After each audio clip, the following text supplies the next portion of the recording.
Welcome to the Worth Knowing live stream on my Substack, Worth Knowing with Matt Robison, and we're on Facebook, Twitter, Twitch, LinkedIn, and of course on YouTube twice in both portrait and landscape mode, which I guess means you can watch us sitting up or lying down. On today's Worth Knowing, how much we don't know, President Trump's attack on Venezuela and extraction of President Nicolas Maduro has dominated the headlines for the past 72 hours, and yet there's still so much we really don't know about what's really going on here. And I wrote about this on Substack yesterday in a piece called Four Looming Questions That Will Decide Whether Trump's Venezuela Attack Ends in Victory or Disaster. And what I want to do today is spend just a few minutes running down some of the possibilities for what's really going on. And then we're going to bring on today's guest, Jonathan Larsen, who's a veteran of CNN and MSNBC and Air America, The Daily Show. He created Up with Chris Hayes. He wrote for Countdown with Keith Olbermann. He was part of the original Moon program. He's done a lot of important things, including his original reporting on the backstory of what's going on, some of the missing pieces of the puzzle. So I hope what will emerge from today is a better understanding of what Donald Rumsfeld might have called the known knowns, the known unknowns, and the unknown unknowns. So let's start with four potential explanations of what drove Trump's decision to launch this attack. And let me just quickly say, as we get into this, hello to everyone in the chats. And I hope that you will feel free to lob questions and theories and ideas at me and Jonathan as we get into this. So look, explanation number one is sort of the simplest paint by numbers one. This was about the drug case against Maduro. There's not nothing to this. It's not entirely without merit. I mean, this is what they cited, the administration, as the initial legal justification. And there is a so-called talking indictment, a very detailed 30-page indictment of Maduro that does lay out a case that he is the leader of the Cartel de los Soles, which I'm mispronouncing. Sorry. Yo no hablo español muy bien. And Secretary of State of the United States of America, Marco Rubio, did frame the operation as a law enforcement action.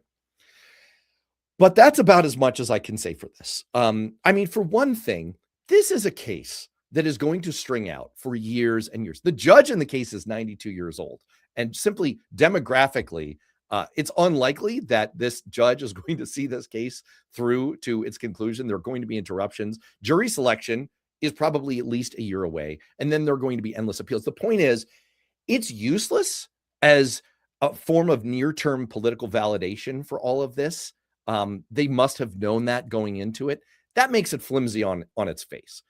But then you get the fact that right after Rubio gave that justification, Trump immediately undercut it, as he is wont to do, by saying this was about the oil, and Rubio himself, after saying it was a law enforcement operation, said Nicolas Maduro had multiple opportunities to avoid this. He was provided multiple very, very, very generous offers and chose instead to act like a wild man. So wait, explain this to me like a 2-year-old. If Maduro had given Trump what he wanted on oil or something else, he could have literally gotten a get out of jail free card. I mean, was this executing an arrest warrant or wasn't it? If you got an arrest warrant, it's not like, well, come out of that bank. We're going to arrest you, release the hostages, unless you give us some of the money. That's not how this works. Not to mention that Trump pardoned former Honduran President Juan Orlando Hernandez, accused and convicted of very similar drug crimes to what is being accused against Maduro here. This does not hold any water. And Trump has basically stopped pretending that it does over the last 48 hours. It's just, I mean, this is, to be clear, they needed to mouth all of this because drug trafficking and this arrest is one of the few domestic legal hooks that they could use to make this operation legal. They're leaning on the federal government's legal authority to deploy the military to protect federal operations and personnel. So they had to say this, but it's not, this is not it. This is not it. All right. Number two, this was all about access to the oil. Well, I mean, That seems more likely. That's certainly what Trump has sort of said the quiet part out loud about over the last couple of days. And administration officials have reached out to oil executives to say, prepare for reinvestment. That sounds pleasant. They, by the way, have said, maybe not. But I mean, this would be kind of a typical transactional, avaricious, oh, look, oil type of thing for Trump, except here's what doesn't add up about it. Industry experts estimate that it's going to take nearly a decade and $100 billion, insert pinky in corner of mouth, $100 billion to raise production from the current 1 million barrels per day to 4 million barrels per day. That net increase would be 3 million barrels a day. I know, I said there would be no math, but well, here you go. Nerd alert! It was my understanding that there would be no math. I don't even know what that means. No one knows what it means, but it's provocative. And this math is pretty easy, right? 3 million additional barrels. Guess what? By this year, we're supposed to, worldwide, we're projected to produce 107 million barrels per day. So that's less than a 3% increase. So the idea that, oh, this was all about lowering oil prices, maybe there's an affordability piece to this. No, I mean, American consumers aren't going to get any benefit from this anytime short of 10 years from now. And it's going to be minute, extremely minute. If it ever occurs. Maybe there's an aspect of this, it's payback to the oil companies who did support Trump in his campaign. They're all buds of his. But again, the background reporting here is that the oil companies think this is entirely sketchy. They are not that excited about this prospect. So this doesn't totally wash for me either. Well, then there's the wag the dog explanation, number 3. Maybe this was all a political distraction. Maybe this was, his poll numbers are tanking. There's the Epstein files. And you have a former senior administration official telling Politico on background, they're still very tied in. This isn't like an unhappy former member, telling Politico on background that this happened because Trump, quote, needed a victory amid tough headlines. And there is something to this. We know Trump has a pattern of kind of the rotating credit card debt theory of politics. It's like you run into problems here, just like rotate it over here and like move to a new topic that is even bigger and splashier and more problematic. So sure, maybe, except that doesn't really wash for me either, especially given what we know about public opinion on all of this. In September, a YouGov poll found just 16% support for a U.S. invasion of Venezuela, 62% opposed.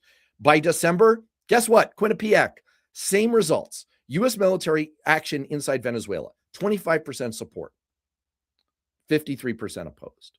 So, I mean, sure, you could distract by lighting yourself on fire politically, but this doesn't seem to be it to me either, but maybe. Finally, let's get to number 4, because this is what links to our guest today, or maybe there's a lot more that links to our guest today. Maybe there's no plan. Maybe this is just Trump's whims. I mean, clearly there was no plan for day after. You saw this in the initial Mar-a-Lago press conference, where Trump immediately undercut everything that Rubio and Hegseth were saying. He immediately contradicted himself about who would run the country. It seems like they're kind of making this up as they go along, except let's not forget that this took months of planning. There was months of run-up, significant military assets. This wasn't wake up in the middle of the night and post on Truth Social. This was a major operation planned for a long, long time. But there's a component of this that maybe ties in, because there's a classic book in political science called Essence of Decision that says there are different ways of understanding what's driving a country's behavior. And one of the models that they suggest is that in any government, There are competing voices, competing power structures, different agendas. Maybe that's part of it. Maybe this was kind of a no coherent plan thing because there wasn't one plan. There were multiple plans going on. Maybe that's part of it. Let's bring in an expert on all of this, including some of the hidden agendas going on behind the scenes. Jonathan Larsen, welcome back. Thanks, Matt. Good to be here. I'm not sure anyone on the planet counts as an expert in all the various things you've just said, but I'll do my best. I think that's a good place to start. I think this is like what did Plato say? The only wisdom. Oh no, it was Socrates. The only thing worth knowing is that you know nothing. And you know some things, and maybe this is a Murder on the Orient Express spoiler alert situation where maybe all the suspects are guilty. Maybe it's a little bit of everything all at once.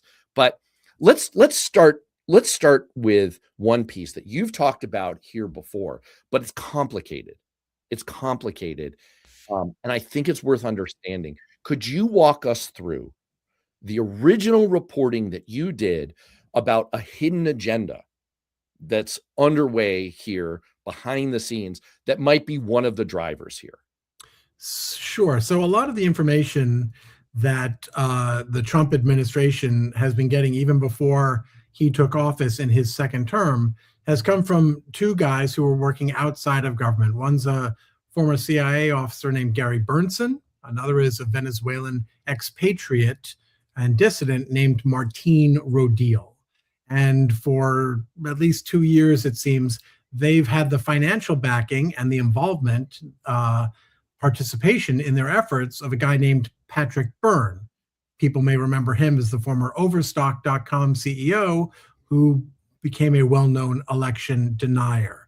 And for several months over the course of last year, I was reporting on the fact that Bernson and Rodil were making allegations, feeding allegations to the Trump administration, suggesting that Tren de Aragua, the criminal gang that we've heard so much about, was not just a criminal gang with disparate cells operating in various countries, but that they had been, that Maduro, former president, I guess we should say, Nicolas Maduro, had arranged for them to be trained, for hundreds of paramilitary Tren de Aragua members to be trained and then lead thousands of gang members into the US to destabilize the country. This claim was part of, if people remember, the initial claim to extraordinary deportation powers under the Alien Enemies Act back in the late winter and the spring.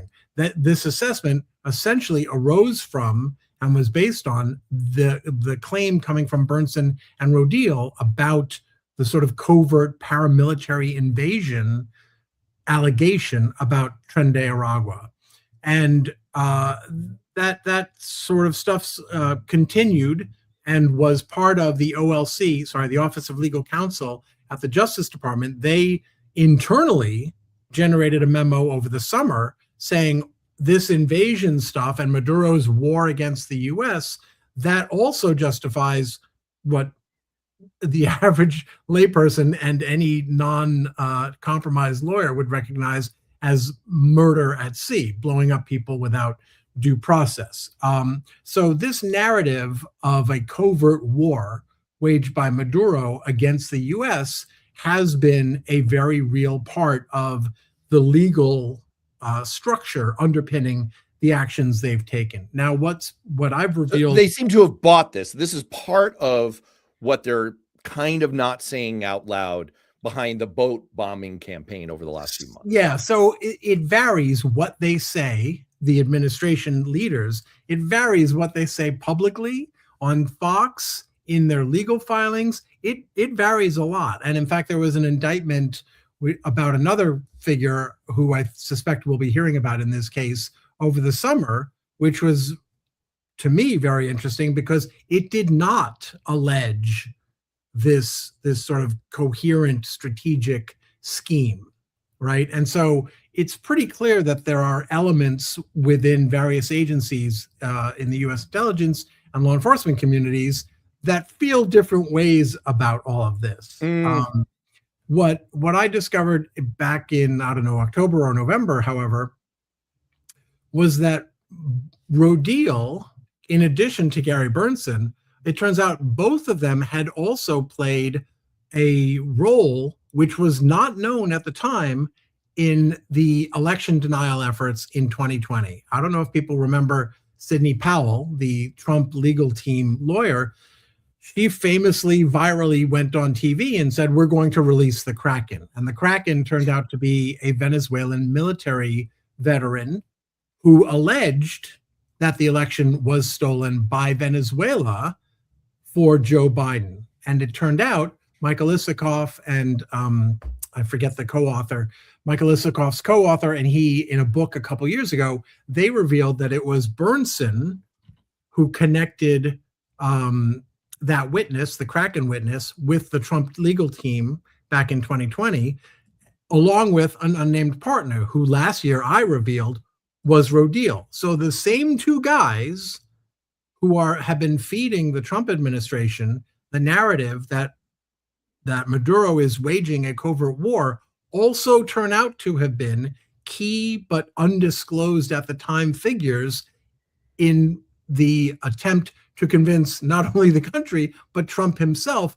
that Maduro stole the 2020 election. And so the theory kind of first advanced by national security reporter Seth Hatena is that on some level, Trump has bought this theory, and a part of what's driving the anti-Maduro campaign has been payback for 2020. And we haven't seen that officially, but there have been glimmers on social media of Trump not letting go of that narrative of the Venezuela stole 2020 narrative. In fact, I'm going to be doing some original reporting on my Substack, jonathanlarsen.substack.com, along these lines, connecting some of these dots that haven't yet been publicly connected. But The Guardian has also advanced some of my reporting.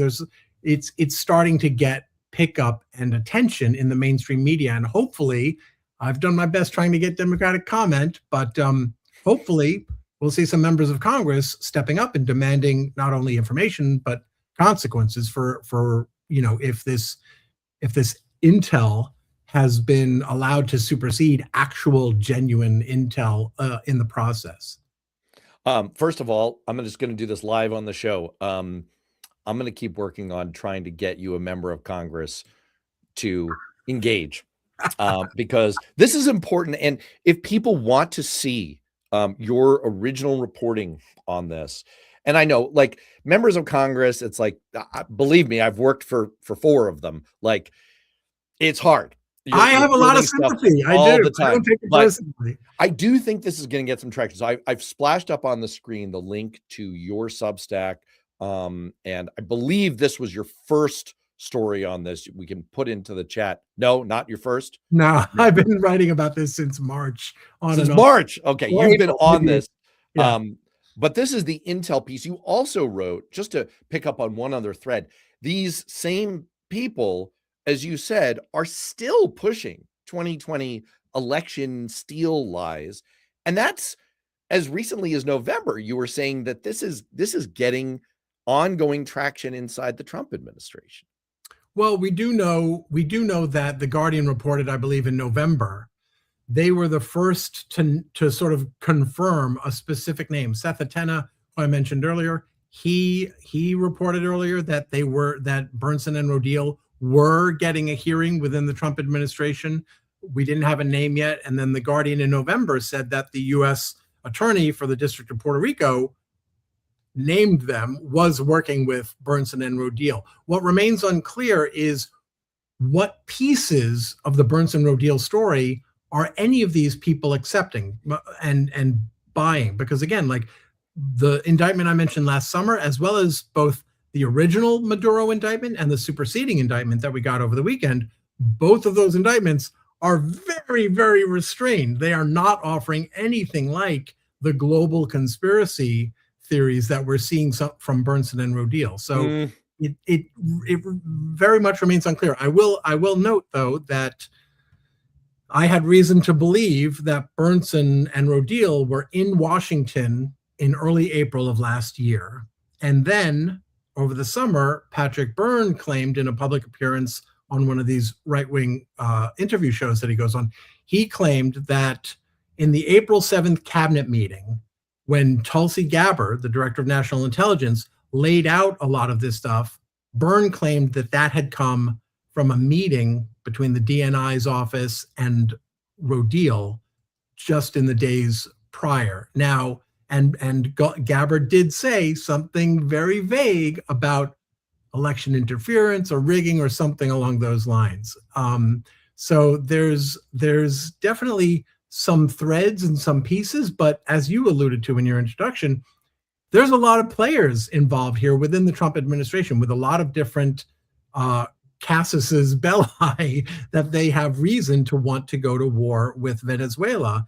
And it's probably impossible to know which ingredients in this stew that's getting collectively fed to Trump pushed him over the brink of saying, you know, we're going to go in and we're going to get Maduro. For all we know, it was Machado not giving him the Nobel Prize or Maduro daring to dance at his recent public rallies. Like, we don't get to know that. And I don't think Trump is a strategic enough thinker for him himself to tell us, here's exactly the thought process I went through to get here. Well, it's a mystery wrapped inside a riddle, wrapped inside an enigma, to quote Oliver Stone, well, Joe Pesci and Oliver Stone.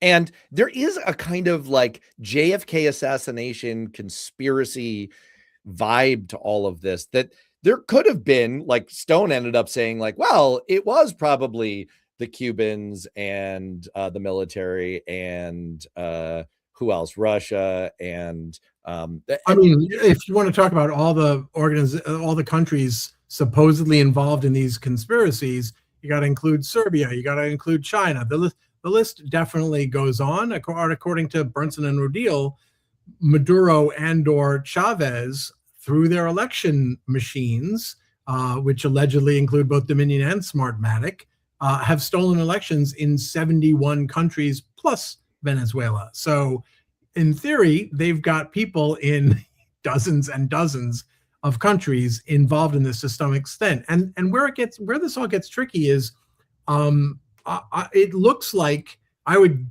guess, based on what we've heard from Marco Rubio, Secretary of State, and Stephen Miller, Deputy White House Chief of Staff, it seems like they were both invested in the idea of preventing both China and Cuba, and maybe Russia to some extent, from having a stronghold in Venezuela. And the reality is that most of the individual data points that these guys are going to point to actually do have some basis in fact, right? We're learning now, Cuba claims that dozens of their own officers were killed in the Saturday morning attack because they were there protecting Maduro. There are operational ties between those two countries, between their militaries, between their intelligence services.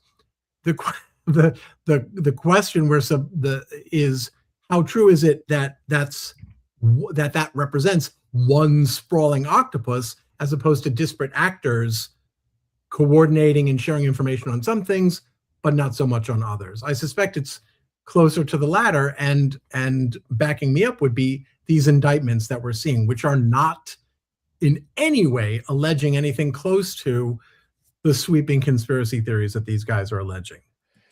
Part of my point in my article yesterday was to provide a little bit of an explanation, a justification, an absolution to media outlets and anti-Trump people. I'm not saying exclusively Democrats. I'm saying anti-Trump sane people, about the kind of confused, mealy-mouthed, legalistic mishmash that we've all collectively provided in response here.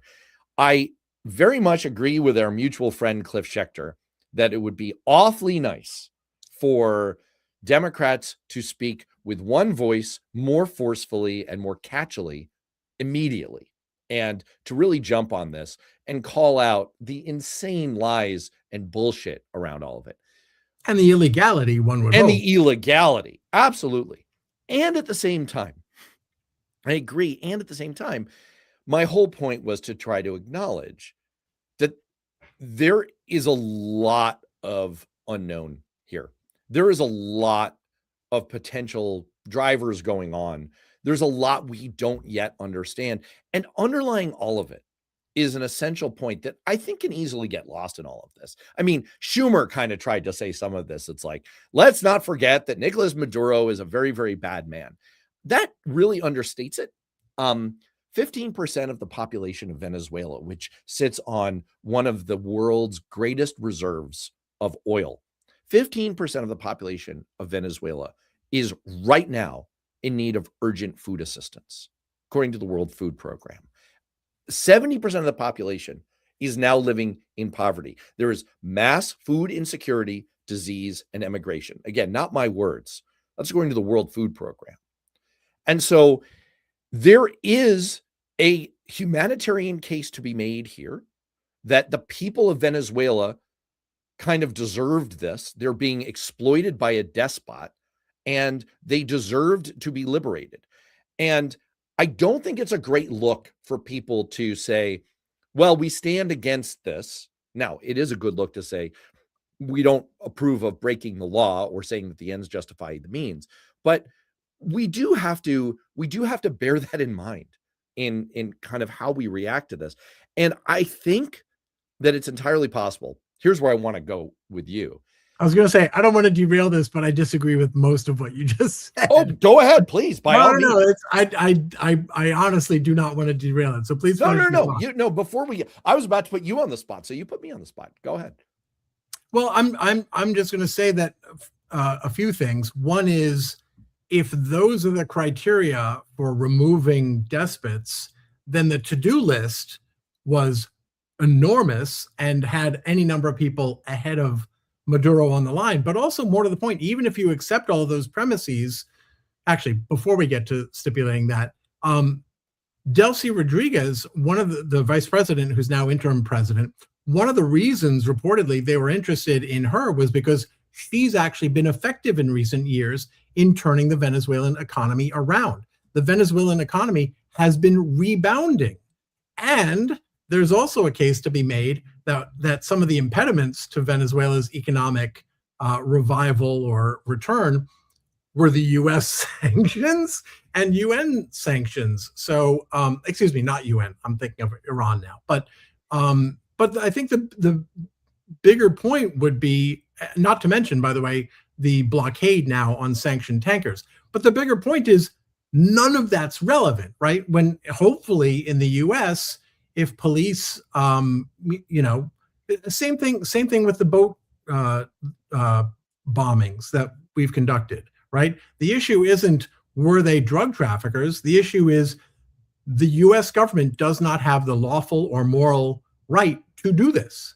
And to me, litigating whether the target was good or bad is dangerously muddying the waters and also potentially derailing the segment. So now I will shut up. No. It's not derailing, because I think it's not at all. I hear where you're coming from, and I'm not suggesting by any means that we hand wave. Let me finish. I just remembered my other point. Go ahead, please. I'm sorry. The other point is that if all of those bad things, changing all of those bad things were the goal, all they did was replace Maduro with his handpicked vice president.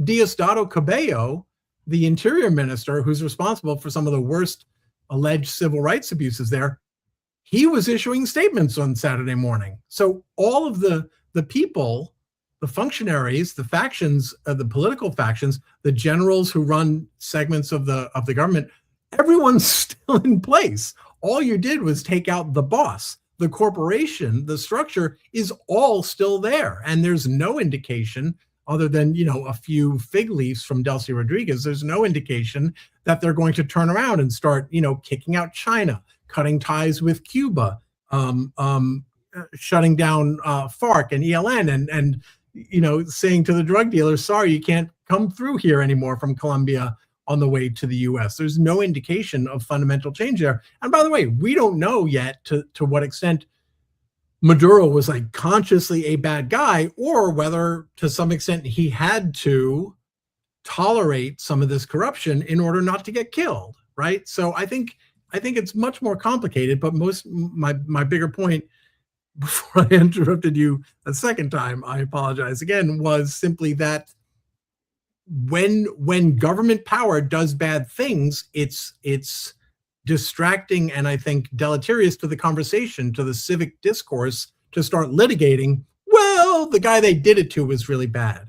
And I think that's a very problematic road to go down, which is why I derailed the conversation. It's not derailing. What we're engaging in is what I like to call a quantum conversation. It's first, it's over here, and then it's over here, which is good. I don't believe it. It's the weave. I'm not a linear Newtonian physics kind of guy.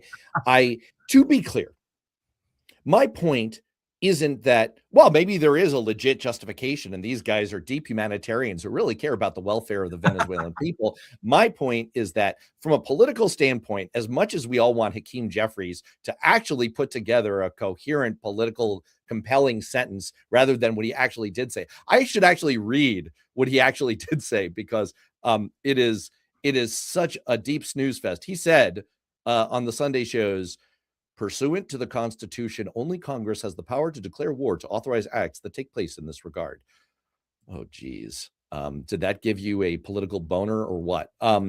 As much as we want that, we also have to recognize the fact that what we're talking about is a war for the hearts and minds of the American people, to the extent that we're still in a democracy. And from a political standpoint, we can never lose sight of the fact that there is an element here of, there is deep suffering. This guy is a despot. He is in bed with the Cubans. He is in bed with some bad people around the world.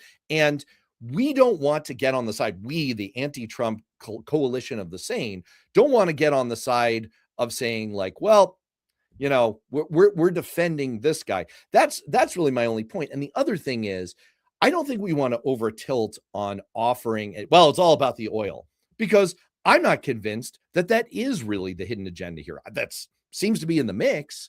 There seems to be some aspect of that, but I think the whole situation is a lot more complex. That's really what I'm getting across. And I just want to, while we're quantum conversationing this, I just want to acknowledge something that I think is kind of interesting going on in chats right now. I haven't been putting this up on the screen. I have a rule. I have a no trolls, no bots rule here. So trolls and bots are good friends. Jim Williams, Cynthia Rice do an excellent job of booting these people. However, people with dissenting opinions, pro-Trump opinions, just flat out disagreeing, saying I'm wrong, have at it. So there's an interesting back and forth going on. It's just not on topic here about was the 2020 election stolen? Do Fox News and Newsmax engage in propaganda? If people want to have that conversation respectfully, by all means, have at it. I have strong views on it, but I'm just not focusing on it. I just want to acknowledge that, because it's not like I'm banning you or like keeping you off the screen here. So okay, Jonathan, go ahead, please. Wait, what do you mean go ahead? I responded to you. I mean, I'm not defending Trump here. I'm just saying that, like, I think in the rush to, we've got to win the first 24-hour news cycle. We've got to come out and say, like, this was illegal, it was wrong, it was fucked up, it was all about oil. I'm like, well, yes, we can point out the fact that this was illegal, although under domestic law, it probably was legal, as the New York Times analysis domestic law. Under domestic law. Now, under international law, which Pete Hegseth would probably say is like Venezuela, especially what? Not the crime. U.S. law doesn't apply in Venezuela, right? The law ends where the jurisdiction ends, and a lot of crimes are not even alleged to have taken place in the United States. However, in protecting federal officers executing a warrant, that is the reason that they put forward, oh, this was all a drug bust, because there is legal precedent supporting that, not just in Panama in 1989, but that is one of the precedents. Well, that may be the case. I'm not a legal expert. I don't know the history on Panama, but just because, first of all, I'm not aware that there was a warrant out for Maduro's arrest. I know he was indicted, but even if there is a warrant, I don't believe that takes precedence over the constitutional prohibitions against wielding military force against another country in another country. But I do agree with you that there was a debate to be had about Maduro and whether he should be there. And look, you didn't even mention another point in your favor, which they mentioned as well, which is the evidence that he stole his own election does seem pretty clear. It doesn't seem like he did it with Dominion or Smartmatic, but lots of international observers from a lot of other countries say, no, he's not the legitimate elected president of Venezuela. But to my mind, that debate should have been held before. And once the president of the United States illegally wields military power against another nation, at that point, the job of Congress is explicitly, you've sworn an oath to implement the job of Congress of being a check and balance, to defend and uphold the Constitution, not whatever laws Maduro might have broken, the Constitution. It is Congress's primary responsibility, sworn responsibility, to defend the Constitution, which prohibits the president from doing this. So what I actually didn't have too much of a problem with the quote that you read from Hakeem Jeffries, but the litmus test that I have for members of Congress when they talk is, I want to hear something from you that no one else can say except a member of Congress. If you get up there and what you say could have been said by a legal analyst, by someone on Twitter, then I didn't need you in Congress. What we need to hear from members of Congress is things only people in Congress can say, which is something like, this was illegal and I will therefore do X, Y, and Z. Right. Maybe it's articles of impeachment when we take control of the House again. Maybe it's going to be something like, I refuse to confirm a single nominee, which some Democrats voted for after this attack. I refuse to vote for a single military budget or nominee as long as the president and the civilian and military people in the chain of command responsible for these crimes are not being held accountable, and as long as the administration still has a sworn, an averred policy of being willing to commit these crimes going forward. That's what I want to hear from Congress. What can only you say? I want to point out that the exchange that I was previously lightly praising for being non-trollish turned trollish. And thank you, Cynthia, for booting that person. Before he became trollish, moments later, he did call both of us idiots. Maybe me more than you, hopefully. I don't know. I mean, I'm guilty on occasion. Yeah. Hank Tui 9037 says, you idiots, you don't remember Panama. I actually do remember Panama. You just very vividly. Panama. Yeah, we were just talking about it. And I would say to Hank, if you're still hanging around, or if you're a real human, that's one of my points here, is that there was a fascinating media study that I cited in my article that coverage of Panama, which was very selectively curated, that showed, thriving, happy people who were thrilled that Manuel Noriega was gone, did substantially change ex post facto U.S. public opinion. And there is a non-zero chance in this. And I will tell you, since we're talking about messaging and political positioning and members of Congress, I will tell you, having worked for a bunch of these guys, I know for a fact that the conversation that has gone on over the last 72 hours has been, hold on, let's not get too far out over our skis here. Because for one thing, as with all things Trump, there is a little bit of a trap involved here. To the extent that we believe that this is an intentional wag the dog distraction, let's not forget what we're distracting from. Let's not forget the obligation to explain the redactions that DOJ was supposed to have followed through on January 3rd. The Epstein files. On the Epstein files. Let's not forget about the horrendous economic numbers and Trump sagging approval ratings. Let's not forget that we've been talking for months about the fact that these boat bombings were probably partially intended as a distraction. How much do we want to lean into that especially, I'm just saying this is what the conversation was. I'm not justifying it. I'm just saying this is the way the conversation goes down with your communications director, which is like, how much do we want to lean into this? How much do we want to go to the mattresses on this point, especially when we don't know how the public is going to view this a month from now? We don't know if, Venezuelans seem to be doing better and the outcome is good, no matter how bad it is.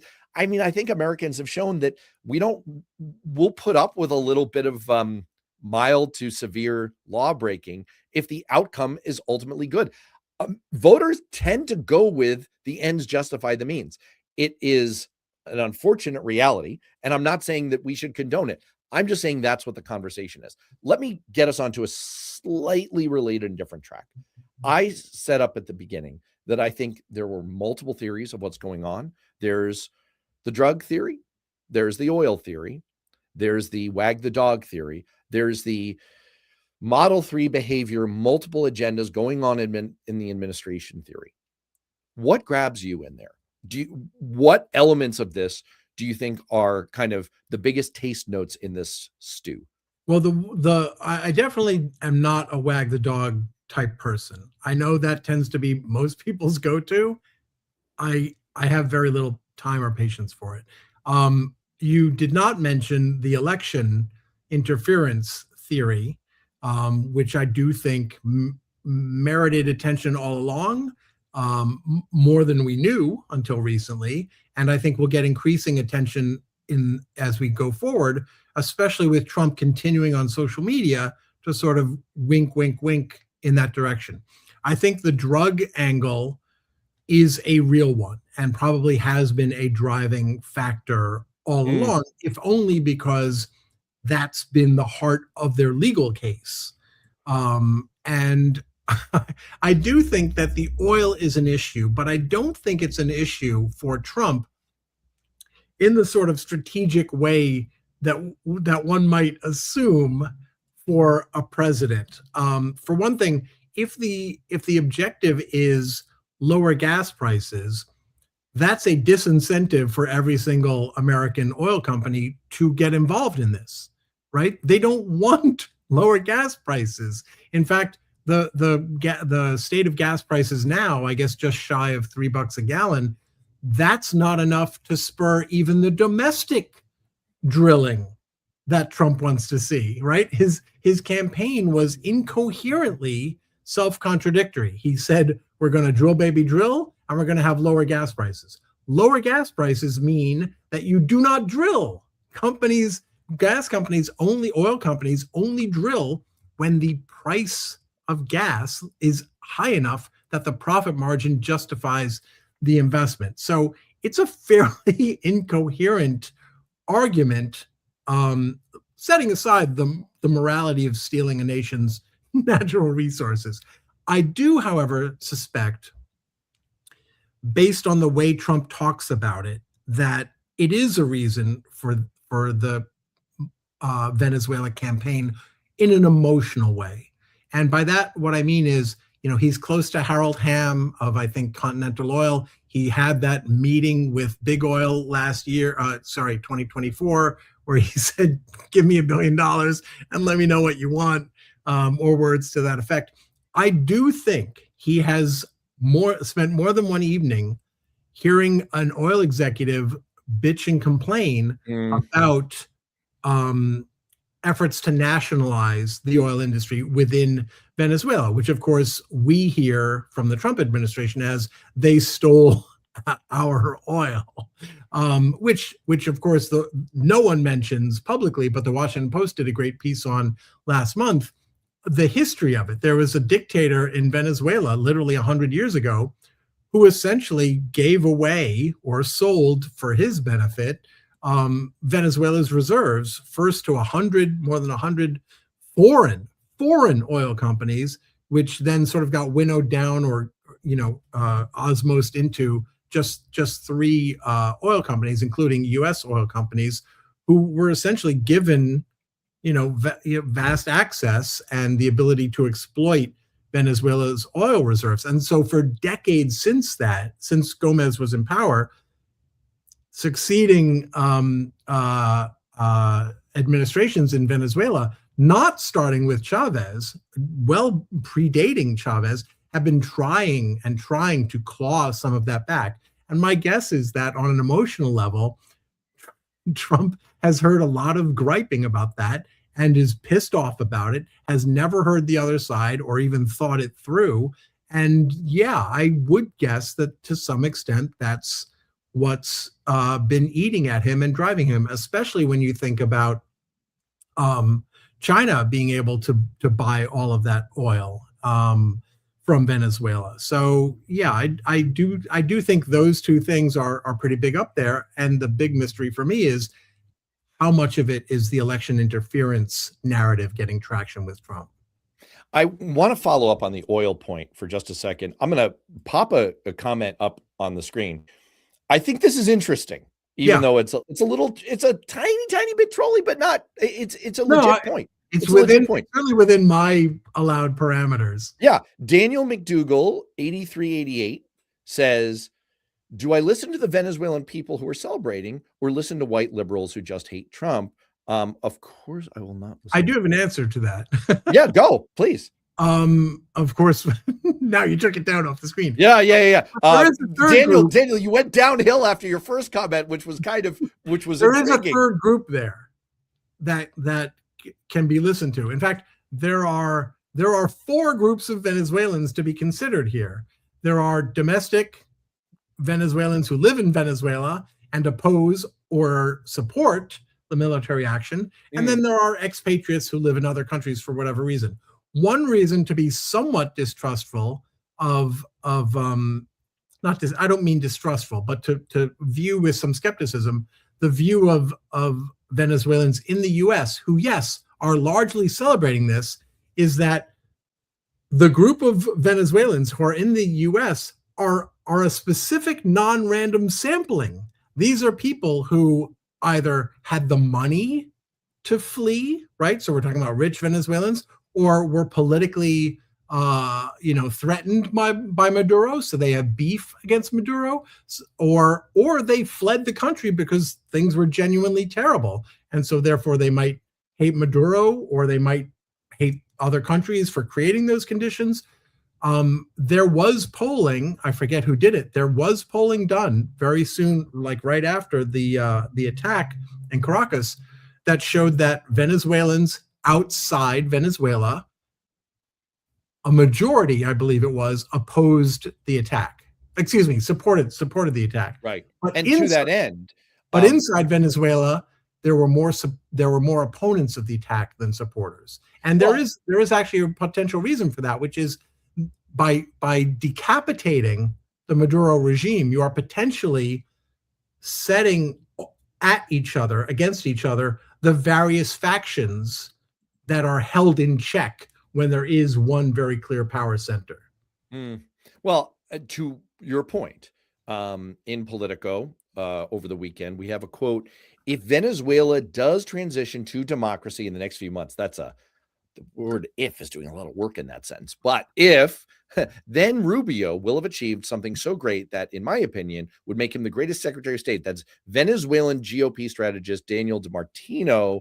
And then he goes on to say the dominoes are going to fall in Cuba, Nicaragua, because Venezuela is going to achieve that. And I'm going to pair it with another quote that to me is one of the biggest issues in terms of public opinion is driving this, according to Eduardo Gamarra, an FIU professor who does polling in Florida. A lot of people think, well, here's a promise that the president made and that Rubio made, and he delivered. And the point is, this is all under the penumbra of reporting that's been done about Rubio's longstanding motivations here. He knows Florida politics like virtually no one else. He knows these communities, and he knows that there's kind of a community of common interest and affiliation here.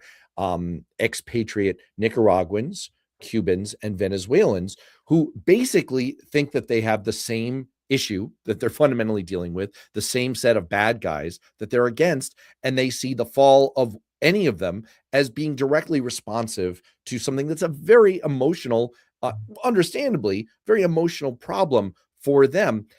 that is a driver here, potentially. This could be about a very influential voice in the Trump administration playing some very narrow parochial domestic politics and could, to your point, be highly influential here. And that delineation that you did, to the commenter's point, like, yes, you're going to see some celebration here. I don't think it's just white liberals. I'm going to disagree with you there, Daniel.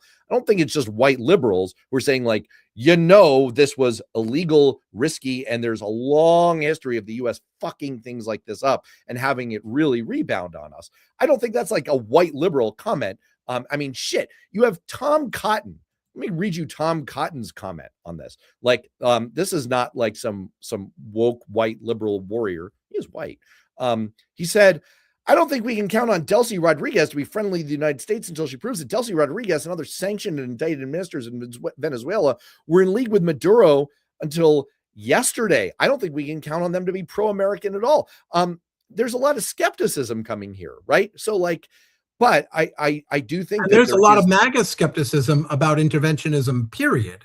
Absolutely. So what do you think about that domestic political angle here? Trump ran on ending nation building.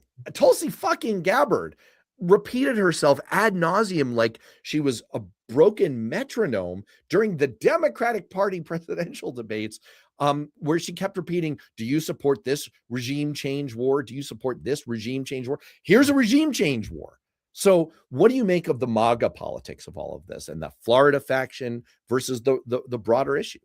Well, the folks I was telling you about earlier, including Patrick Byrne, the Overstock.com guy, I wrote an article on Saturday pointing out that in the months leading up to, in the latter half of 2025, these guys, Bernsen and Patrick Byrne especially, were warning that there were elements of the Trump administration that were pushing to install someone who was, in their words, cartel light.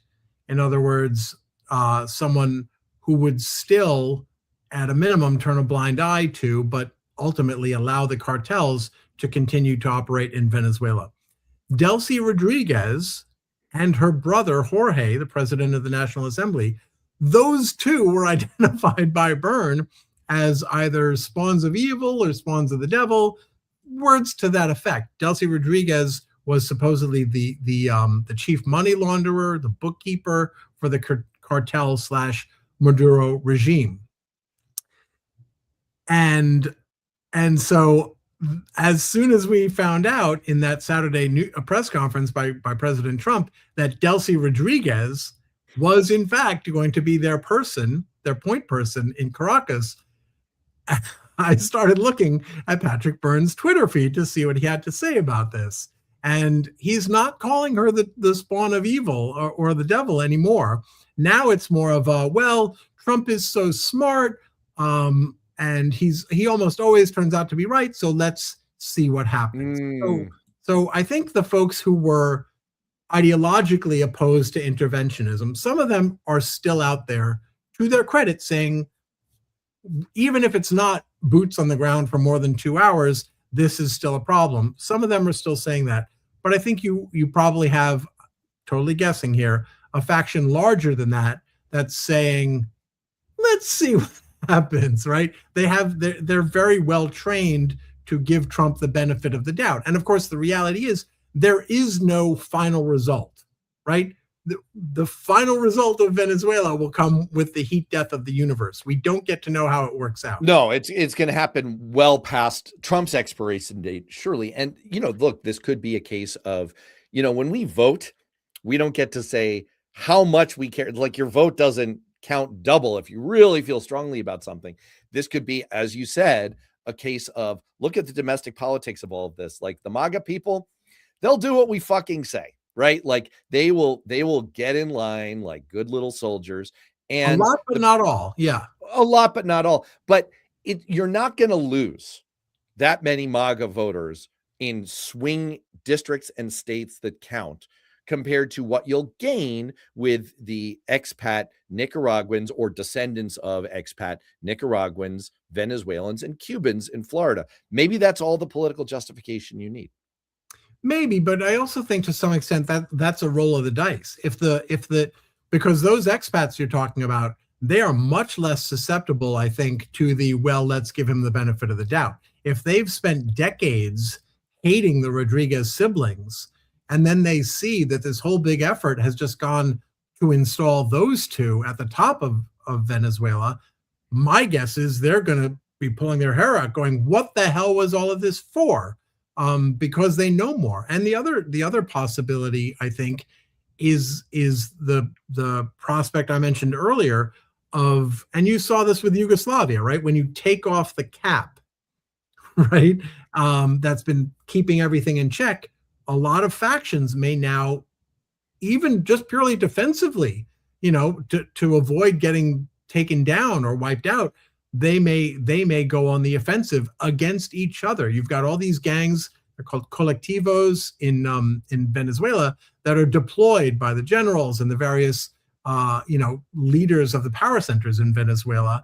And then they're apparently, reportedly, they're out trying to assert control over whatever areas they have. And by the way, it's not even as if Maduro had ironclad control of his entire country. There's a good argument to be made that one of the reasons he was able to stay in power was because he didn't crack down too hard on those centers of power, on the border with Colombia, among other places. So the prisons, right? There was a big criminal faction where the gangs were controlling some of these prisons. So you've got a lot of power centers now that have been uncorked. And if, to your point about the domestic politics here in the U.S., if the country of Venezuela is assessed as having been slowly improving its situation and now plummets back down again because there's just rampant chaos, which most observers, I think, are going to see as considerably worse than whatever degree of despotism they saw in Maduro. That's potentially a political problem for Rubio, for Vance, and maybe in 2028, certainly, but potentially for Trump in 2026, depending on how fast and how badly things go. Right. And just to kind of bring all of this full circle, what I wrote yesterday was a little bit of a mild, you see, you're never going to get very far with Democrats saying like, it's not that bad that we didn't jump in and like try to win the messaging war in the first 72 hours. Because of course we all want that immediately. They should have been planting the seeds for months, but go ahead. Right. But well, that is true.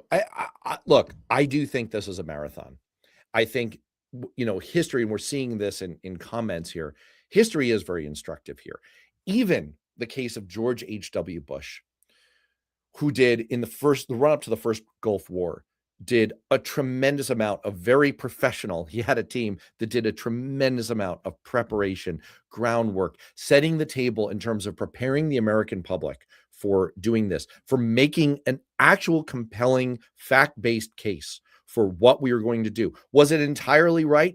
I don't know, but I think in general, I remember at the time being fairly convinced that there was reasonable justification and there was an international coalition. There was all of that. They did all of that spade work and it worked. You can see it in the polling. It's in my article. If you go to worthknowing.substack.com, you can see that there was a huge move in public opinion in the run up to the first Gulf War. And then immediately afterwards, Bush achieved something like 90% approval ratings. And then he lost to Bill Clinton with a plurality, not even a majority. He lost to Bill Clinton just a year later. And so, look, if I had to put my hand on a crystal ball right now and make a prediction, which I'm not really going to do, but if I had to go one way on this, I think there's a lot of evidence, a lot of history to suggest that from Trump's standpoint, from our parochial domestic political standpoint, this is going to go very badly for Trump in the next 3 months. Am I confident about that? No. Do I, from a humanitarian standpoint, want it to go badly? No, I think I'm obligated to want this to go well. I want Venezuelans to stop suffering so much. But I think it is likely not, if this was a wag the dog distraction, if this were an oil grab, even just from a legal standpoint, I don't think any of the agendas going on here are likely to go well. And so that's what I'm seeing up ahead. Speaking of things that are up ahead, for people who are intrigued, who feel like Flutterby Dragon feels, love the fucking news, by the way, offers Flutterby. You mentioned what you're working on before. Tell us what's coming up. Well, not too much, but the there has been a little bit of reporting on this. The New York Times had a really good piece, although I think they oversold it a little bit yesterday. They went in the same direction I've been going, which is that the new indictment, the superseding indictment, does not bear out the political claims that we've seen Rubio especially and Trump make about the cartel activity and the nature of the government in Venezuela. It does not say Maduro was the head of any cartel. And that is an extraordinary, I think, walk back, especially from an inarguably compromised Justice Department. But I'm hoping to go even further, because all of the charges against Maduro, in theory, are going to require evidence, right? That's how our courts still work. And the question people should be asking now is, what is that evidence? And there are basically two forms of evidence that we can expect to learn about. One is documentary evidence, which, by the way, given the nature of the institutions we're talking about, will probably need to be validated or verified by the other form of evidence, which is witnesses. They need to have someone credible to say, yes, that document is real. They're also going to be getting a lot of the allegations against Maduro and his co-defendants in there from specific witnesses. And not only are there potential minefields for the prosecution case against Maduro and his co-defendants, but there is the very strong possibility, given the discovery process where the government has to share its internal documentation and evidence, that this is going to rip the lid off a lot of the sort of machinations and external intel sourcing that I've been talking about. Because I don't think I mentioned this earlier. Well, I kind of did with the Kraken witness, but a big part of Bernson and Rodil's activities, along with Byrne, has been getting people out of Venezuela and into the arms of U.S. law enforcement. And then the question is going to become, well, why, how did those deals arise? And what sort of terms and motives were involved in those people getting out? I've already revealed in reporting last year that the Kraken witness, we found out from a court filing that had not been reported before, that Rodil said, I got him out at the request of a billionaire who turns out to have been corrupt, and in Rodil's own words, was brought out to execute a political agenda against one of Maduro's deputies, who, by the way, is right now one of Maduro's co-defendants, Diosdado Cabello, as I mentioned earlier. So if these witnesses are compromised, that potentially compromises the entire Justice Department case and threatens to rip the lid a bit off of exactly how much sourcing the Trump administration, both in intel and law enforcement, have been willing to do from these guys who, as I've reported, if you go check out my work, have let's say questionable records. That's a good one. That's a good one, because the New York Times did have reporting on these plea deals and the fact that these people are likely to be star witnesses.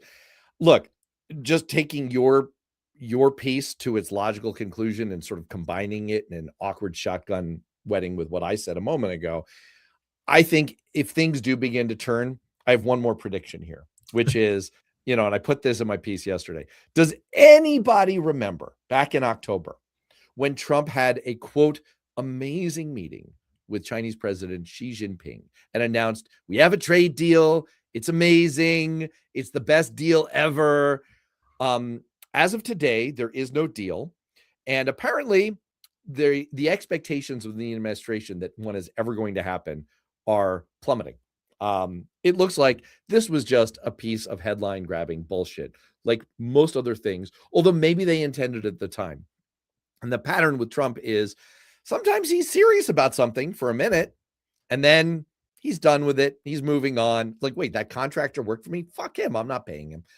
I think if, as you say, the legal pieces begin to look shakier, we're going to hear an awful lot less from this administration about drugs and about the role of Venezuela and one of Trump Krasnow's many tacos. Oh my gosh, Jim, I have to, wow, that's a good, I have to read back and figure out what you're talking about.